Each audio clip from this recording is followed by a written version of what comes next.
sebelumnya kita berhasil membuat file index.php dan juga menghubungkan file index.php dengan file style.css sehingga kita mendapatkan penampilan pada browser seperti ini.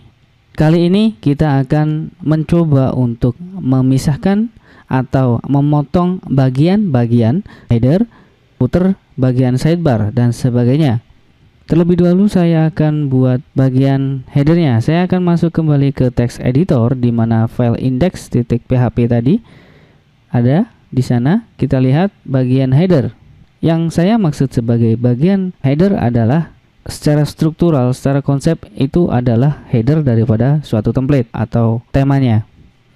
Kita lihat terlebih dahulu bagian header ini sampai di mana. Kebetulan di sini terdapat satu catatan. Akhir daripada header adalah sampai di sini. Maka mulai dari sini, dan ini saya seleksi semua sampai bagian yang di atas. Kemudian file ini akan saya potong. Saya cut, Ctrl X, dan saya buat file baru. Saya tekan Ctrl N atau file new untuk membuat file baru. Kemudian tekan Ctrl V, kemudian file ini akan saya simpan dengan nama header.php. Kemudian di dalam file header.php ini terdapat beberapa hal yang masih belum dinamis sesuai dengan spesifikasi di WordPress-nya. Maka dari itu beberapa hal tersebut juga akan kita rubah supaya menjadi lebih dinamis lagi. Hal yang pertama perlu kita rubah adalah language sama dengan N atau bahasa ini, setting bahasa ini akan kita rubah. Kita lihat di sana terdapat beberapa kata yang sama, maka kita bisa merubahnya secara serentak.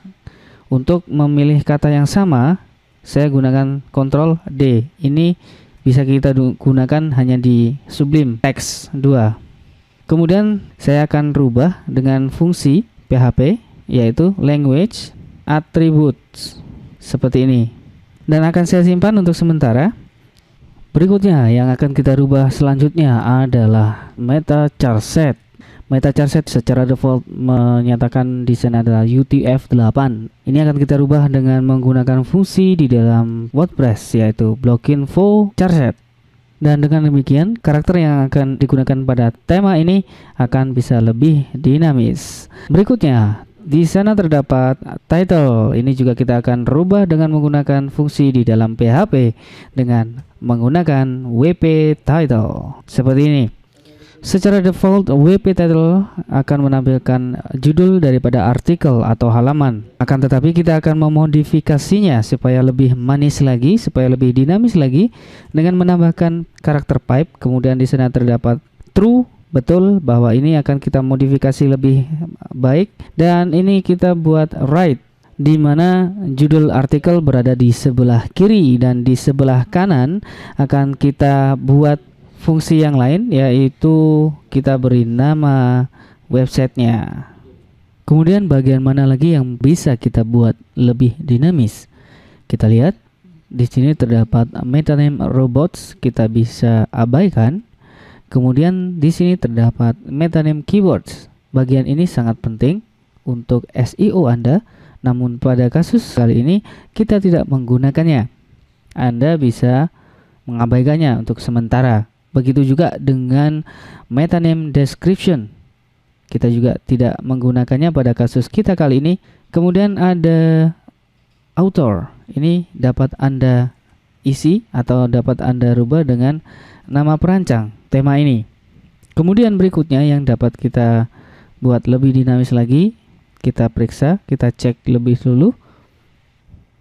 Kemudian di sini akan kita tambahkan satu link relation pingback, di mana fungsi pingback ini sendiri adalah untuk memberikan informasi kepada kita ketika website kita dibagikan ke orang lain atau website kita di share. Relation pingback kemudian href kita bisa dapatkan dengan menggunakan fungsi blockinfo pingback URL. Pingback URL seperti ini. Baik, kemudian selanjutnya akan kita berikan lagi fungsi daripada header, yaitu PHP WP header, di mana WP header ini akan digunakan oleh plugin atau bagian WordPress untuk menerapkan atau meletakkan file-file yang dibutuhkan oleh WordPress itu sendiri. Jadi WP head ini sebagai akhir daripada kode header yang ada di sana. Saya simpan terlebih dahulu. Kemudian kita lihat di bagian ini, bagian logo. Di sini terdapat link atau anchor href.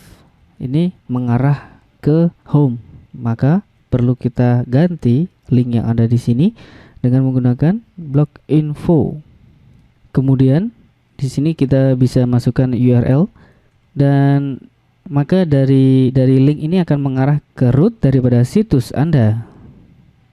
Kemudian apakah yang akan terjadi setelah bagian header ini kita pisahkan dengan file index.php? Akan kita lihat pada browser, dan ini akan saya refresh dengan F5, dan ini adalah hasilnya ketika kita sudah memotong bagian header dari index.php.